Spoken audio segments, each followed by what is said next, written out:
Hello friends, मैं हूं गौरव और आपने ये अक्सर सुना होगा कि हम तुमसे बड़े हैं, हमें सही और गलत की बेहतर पहचान है, हमने तुमसे ज्यादा दुनिया देखी है, याद रखो, वगैरह वगैरह। जी हाँ, मैं बात कर रहा हूँ पेरेंट्स की, जो आज भी दुनिया को अपने पुराने पर्सपेक्टिव से देखते हैं और उसी पर्सपेक्टिव को यूज कर आज के यूथ के ड्रीम्स एंड चॉइसेस पे रोक टोक लगाते हैं। बट व्हाट इफ उनके रोक टोक की वजह से आप इस तेजी से बढ़ती दुनिया में पीछे रह रहे हो? क्या फिर भी आपको आपके पेरेंट्स की सुननी चाहिए? और बात सिर्फ पीछे रह जाने की नहीं है, उनके लगातार प्रेशर की वजह से कई सारे बच्चे डिप्रेशन और सुसाइड तक का शिकार बन जाते हैं। इनफैक्ट 2019 के एनसीआरबी रिपोर्ट्स के हिसाब से टोटल 1.39 लाख में से 34% सुसाइड्स पेरेंटल प्रेशर की वजह से हुई थी। जहां सवाल ये उठता है कि इतनी मौतें होने के बाद भी आज भी पेरेंट्स क्यों अपने बच्चे को नहीं समझ पा रहे हैं। साथ ही में सोचने वाली बात तो ये भी है कि जब पूरी दुनिया चेंजेस एंड वेस्टर्नाइजेशन को अपना रही है, तो हमारे पेरेंट्स को कौन सी चीज रोक रही है कि वो इन चेंजेस को एक्सेप्ट नहीं कर रहे या नहीं करना चाहते। वेल, इन्हीं सभी चीजों पर चर्चा आज हम डिटेल में करेंगे अपने इस वीडियो में, जिसका नाम है क्या हमें अपने पेरेंट्स की सुननी चाहिए। अब इससे पहले कि हम कोई भी कंक्लूजन पे पहुंचे, हमारा ये जानना बहुत जरूरी है कि आज के एक पेरेंट और एक बच्चे के बीच में फर्क क्या है और उसके पीछे की वजह क्या है। वेल, इस जवाब को सिंपल भाषा में समझाऊं तो 80s या 90s के लोग यानी कि हमारे पेरेंट्स 20 रुपए बचाने के लिए 20 मिनट चला करते थे और आज के यूथ 20 रुपए खर्च करते हैं टू सेव 20 मिनट्स। अब सवाल ये उठता है कि जब हम दोनों के पैसे खर्च करने के तरीके अलग अलग हो और हमारी प्रायोरिटीज भी अलग अलग हो, तो क्या ऐसे में हमारे पेरेंट्स हमें समझ सकते हैं? और इफ नहीं, तो क्या उसके बाद भी हमें उनकी सुननी चाहिए? वेल, इस सवाल के जवाब को समझने के लिए हमें सबसे पहले तो ये जानना पड़ेगा कि हमारी प्रायोरिटीज अलग अलग क्यों है और कब से हुई। दरअसल बात ऐसी है कि 80s या 90s के जनरेशन में पॉवर्टी रेशियो काफी हाई था, जिसके चलते सिक्योर जॉब ढूंढना और पैसे बचाना was a basic need. But after the year 2000 चीजें बदल गई। उसके बाद से लोगों के लिए पैसों से ज्यादा टाइम इंपॉर्टेंट हो गया, क्योंकि तब मोस्टली लोग पॉवर्टी लाइन से उठकर मिडिल क्लास फैमिली में आ चुके थे और उस कैटेगरी से भी निकलने के लिए उनको ज्यादा से ज्यादा वक्त अपने काम की ओर लगाना पड़ता था। And secondly, job opportunities widely open हो चुकी थी, सो सिक्योर जॉब ढूंढने की टेंडेंसी धीरे धीरे खत्म होने लगी थी। इतना ही नहीं, एक पेरेंट और एक चाइल्ड के सोच में उतना ही बड़ा अंतर है जितना बड़ा उनके जनरेशन गैप में अंतर है। लाइक इफ देखने जाए, तुम्हारे पेरेंट्स के जमाने में मोस्टली लोग वही करते थे जो उनके पेरेंट्स किया करते थे, यानी कि डॉक्टर का बेटा डॉक्टर बनेगा और फार्मर का बेटा फार्मर बनेगा, क्योंकि तब टेक्नोलॉजी तो थी बट वो उतनी ज्यादा एडवांस नहीं हुई थी। और दूसरी ओर हॉबीज के लिए कोई करियर ऑप्शंस अवेलेबल नहीं थे। And talking about today's youth, They belong to a world full of technology and career options, है कि नहीं? आज की जनरेशन में यूथ वो नहीं करना चाहते जो उनके पेरेंट्स किया करते थे, बल्कि वो लोग स्टार्टअप्स खोलना चाहते हैं। इसका बेस्ट स्टैटिस्टिक ये है कि 2020 में इंडिया में 15,000 स्टार्टअप शुरू हुए थे, सो दैट वो कुछ ऐसा कर सके जो आज तक किसी ने नहीं किया हो, या फिर वो उस फील्ड में अपना करियर बनाना चाहते हैं जिसमें उनका इंटरेस्ट हो, like to be a singer, dancer, writer etcetera. अब जो कि दोनों ही जनरेशन का एनवायरनमेंट अलग अलग था और उनकी मेंटालिटी भी अलग अलग थी, तो ये जरूरी हो जाता है कि वो दोनों एक दूसरे को समझे। बट वही तो इशू है कि वैसा हुआ नहीं, क्योंकि अगर ऐसा हुआ होता तो आज हम इस विषय पर बात ही नहीं कर रहे होते। असल में सबसे बड़ी जो दिक्कत आई वो थी कि जनरेशन एक्स यानी कि हमारे पेरेंट्स ने चेंजेस वाले रास्ते को ही नाकार दिया था, और साइकोलॉजिकली उनका वो करना जायज था, क्योंकि साइकोलॉजी कहती है कि जब कोई भी सालों से एक ही तरीके से जीते आया हो तो उसको लगने लगता है कि यही एक तरीका है जीने का, और दुनिया उसी एक पैटर्न को फॉलो करती है, और जो उस पैटर्न को नहीं फॉलो करते हैं उनके हिसाब से वो सब गलत है, क्योंकि उनको यही बात नहीं समझती है कि पैटर्न को बदला क्यों गया या उसे बदलने की जरूरत ही क्या है। इसे टेक्निकली साइकोलॉजिकल सर्टेनिटी भी कहते हैं, यानी एक सॉर्ट ऑफ आपका साइकोलॉजिकल कंफर्ट जोन, आपका मेंटल मॉडल एस्टैब्लिश होके सेट हो गया है कि दुनिया ऐसे ऐसे काम करती है। इसी साइकोलॉजी के चलते पेरेंट्स अपने बच्चों को अपने हिसाब से जीने के लिए हमेशा दबाया करते हैं, क्योंकि उनका पॉइंट ऑफ व्यू ही वो है जो उन्होंने अपने लाइफ में एक्सपीरियंस किया है। इसके अलावा जनरेशन एक्स ने चेंजेस वाले रास्ते को इसीलिए भी नकारा था क्योंकि जैसे कि हम जानते हैं कि किसी के लिए भी नई चीज को सीखना उतना ही मुश्किल होता है जितना उसके लिए पुरानी चीजों को डिलीट करना होता है। और न्यू चीजों को शुरुआत से सीखना पड़ता है, जो कि एक बहुत ही लंबा प्रोसेस हो जाता है और इसीलिए मोस्टली लोग उस पाथ को ही रिजेक्ट कर देते हैं।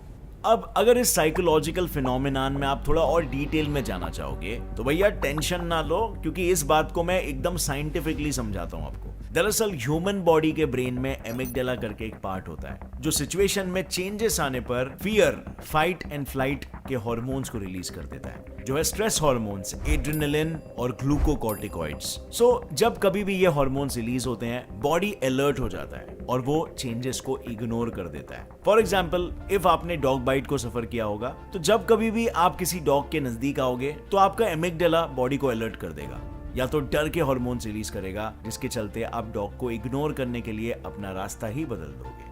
बस कुछ वैसा ही होता है अपने पेरेंट्स के साथ भी, जिन्होंने पॉवर्टी को इतना ज्यादा देखा है। पॉवर्टी नहीं भी तो कितनों के केसेस में रिसोर्सेज की कमी, और इसीलिए उनको अभी यही डर हमेशा मंडराए रहता है कि अगर हम चेंजेस की ओर बढ़े तो उन्हें फिर से पॉवर्टी फेस को फेस करना पड़ेगा, जिसके बाद उन्हें लगता है कि बेटर है जो चल रहा है उसी पैटर्न से चलते हैं ना, और चेंजेस को इग्नोर कर देते हैं, यानी चेंजेस को स्वीकार नहीं करते हैं। बट आज की जनरेशन ने उस वक्त की पॉवर्टी को नहीं देखा है, और अगर उन्हें उस दौर से गुजरना भी पड़े तो उससे फिर से कैसे उठा जा सकता है उसके तरीके उन्हें पता है, क्योंकि अब job opportunities, career options related to hobbies और स्कॉलरशिप जैसे कई सारे रास्ते हैं जहां से वो थोड़ा थोड़ा जमा कर उस फेज से निकल सकते हैं। सो आज के जमाने के तौर तरीके अलग है, is what I am trying to say. पर क्या आपको लगता है कि पेरेंट्स ने सिर्फ उस डर की वजह से खुद को नहीं चेंज किया था? इसके अलावा उन्हें अपने कंट्रोल को खो देने का भी डर था। फॉर एग्जाम्पल, आपने अक्सर पेरेंट्स को ये कहते हुए सुना होगा कि हम तुम्हारे माँ बाप हैं, तुम हमारे नहीं, और इसीलिए जैसा बोल रहे हैं वैसा ही करो, ज्यादा दिमाग मत लगाओ। बट क्या सच में उनका ये कहना सही है, या उन्हें बच्चों पर अपना कंट्रोल खो देने का डर रहता है? क्योंकि हार्वर्ड बिजनेस रिव्यू के आर्टिकल का भी कुछ यही कहना है कि जब भी कोई न्यू चेंज आता है तो बच्चा इंडिपेंडेंट हो जाता है, जिसके चलते दूसरे लोगों को अपना कंट्रोल खो देने का डर लगने लगता है। और तो और कहीं ना कहीं हमारे पेरेंट्स भी ये जानते हैं कि इफ हमें अपने चॉइसेस की परमिशन मिल गई तो हम बहुत ज्यादा नहीं भी तो थोड़ा सा तो बदल ही जाएंगे और उनके कंट्रोल से बाहर निकल जाएंगे, उनसे आगे ना निकल जाए और उनके माँ बाप न बनने लग जाए। ये एक नेचुरल ह्यूमन टेंडेंसी भी है, एंड लेट मी एक्सप्लेन। सो काफी सारे पेरेंट्स को ऐसा भी होता है जिन्हें सबकॉन्शियसली आप कह सकते हो ये नहीं चाहिए होता कि उनके बच्चे आगे उनसे ज्यादा न निकल जाए, क्योंकि उन्होंने दुनिया को वैसे ही देखा है जहां पेरेंट्स सुपीरियर हुआ करते हैं और बच्चे उन पे डिपेंडेंट। सो कहीं ना कहीं ये वैसा ही बिहेवियर पैटर्न क्रिएट हो गया है जो वो नहीं चाहते कि बदले, क्योंकि अगर कोई चीज बदलेगा मतलब it can be dangerous for them in their minds. आप यहाँ पे देख सकते हो कि मोस्ट ऑफ द साइकोलॉजिकल चीजें या डर चेंज को लेकर ही आता है ह्यूमंस में, राइट?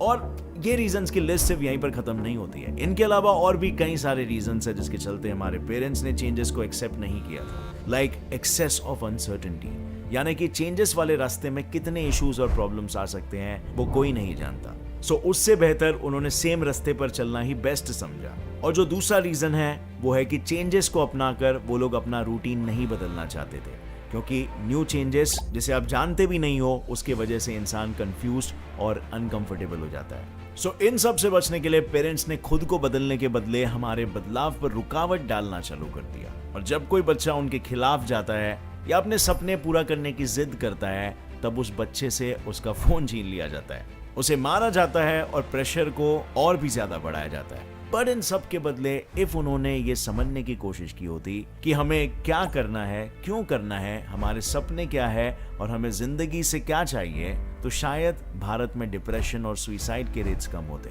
क्योंकि WHO के हिसाब से हर 4 में से 1 बच्चा पेरेंटल प्रेशर की वजह से डिप्रेस्ड है और हर घंटे 1 बच्चा सुसाइड कमिट कर रहा है। तो वहीं इंडिया टुडे का कहना यह है कि 2019 में 1,39,000 में से 67% लोग 18 से 45 इयर्स के थे, जिनमें से 34% सुसाइड्स पेरेंटल प्रेशर की वजह से हुए थे।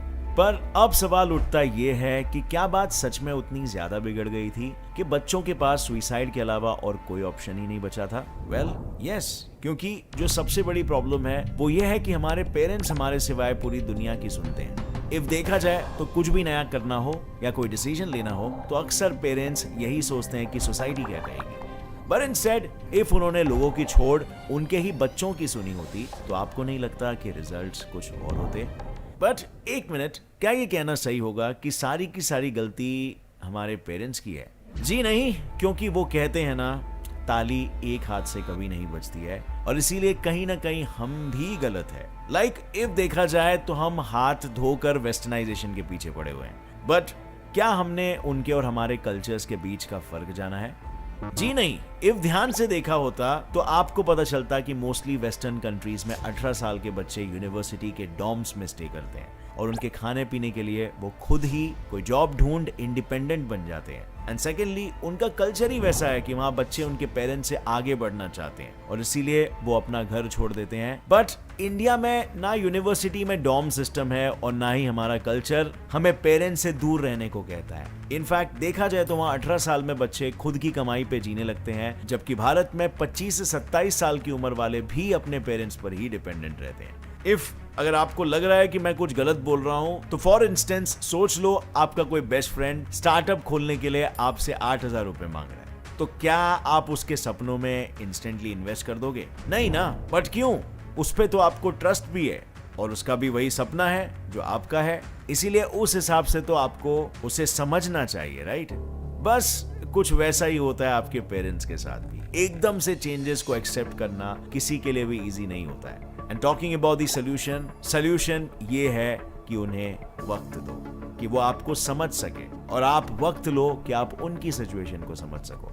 ऐसा करने से कहीं ना कहीं कोई ऐसा रास्ता निकल आएगा कि जो दोनों के लिए फायदेमंद साबित होगा। बाकी अगर मैं सॉल्यूशन से रिजल्ट की बात करूं तो मैं 100% गारंटी नहीं दे सकता कि ये काम करेगा, बिकॉज पेरेंट्स का मेंटल मॉडल यूजुअली काफी रिजिड होता है, और हम बच्चे उन्हें चेंज नहीं कर सकते in most of the cases. But हाँ, अगर हम उन्हें किसी प्रोफेशनल साइकोलॉजिस्ट या काउंसलर के पास लेके जाए, ये नहीं कह के कि हमारे पास सोल्यूशन है वरना तो कभी नहीं आएंगे, बल्कि ये कह के कि कुछ तो प्रॉब्लम है और आओ साइकोलॉजिस्ट से डिस्कस करें या काउंसलर से डिस्कस करें, तब शायद उनके अथॉरिटी के बेसिस पर वो ये सारी बातों को कंसिडर करे और बच्चों के पर्सपेक्टिव से भी सोचना शुरू करे। वरना मोस्ट ऑफ द पेरेंट्स में तो हमेशा से ये होता है कि यार ये तो बच्चा है, ये हमें क्या सिखाएगा। बट यस फ्रेंड्स, मेरे ये बताने का मकसद ये भी था कि आप ये बात हमेशा याद रखो कि कहीं आपके पेरेंट्स की आवाज, आपके दोस्तों की आवाज, आपकी सोसाइटी के आवाज के पीछे कहीं आपकी आवाज न दब जाए, क्योंकि जिंदगी तो आफ्टर ऑल आपको खुद अकेले ही जीनी है। रिस्पॉन्सिबिलिटीज आपको खुद अकेले ही लेना है, और मैच्योर भी आपको खुद अकेले ही बनना है, और खुद को खुद से ज्यादा बेहतर और कोई नहीं जान सकता। लाखों करोड़ों बच्चे अपनी आवाज खो रहे हैं, या कुछ तो अपनी आवाज कभी जान ही नहीं पाते हैं, और ऐसा इसीलिए होता है क्योंकि हमें अगर कुछ सुनाई देता है तो बस अपने पेरेंट्स की आवाज या फिर अपने दोस्तों की आवाज। So yeah, that's about it. अगर इस वीडियो से कुछ भी नया सीखने मिला तो एक लाइक जरूर ठोकना। Gets It Fly Fact channel को अभी सब्सक्राइब कर लो, और अपने सभी फ्रेंड्स के साथ ये वीडियो शेयर करो ताकि उनको भी एक नया पर्सपेक्टिव मिल सके। मिलते हैं फ्रेंड्स अगले वीडियो में। Till then, as always, stay curious, keep learning and keep growing. जय हिंद।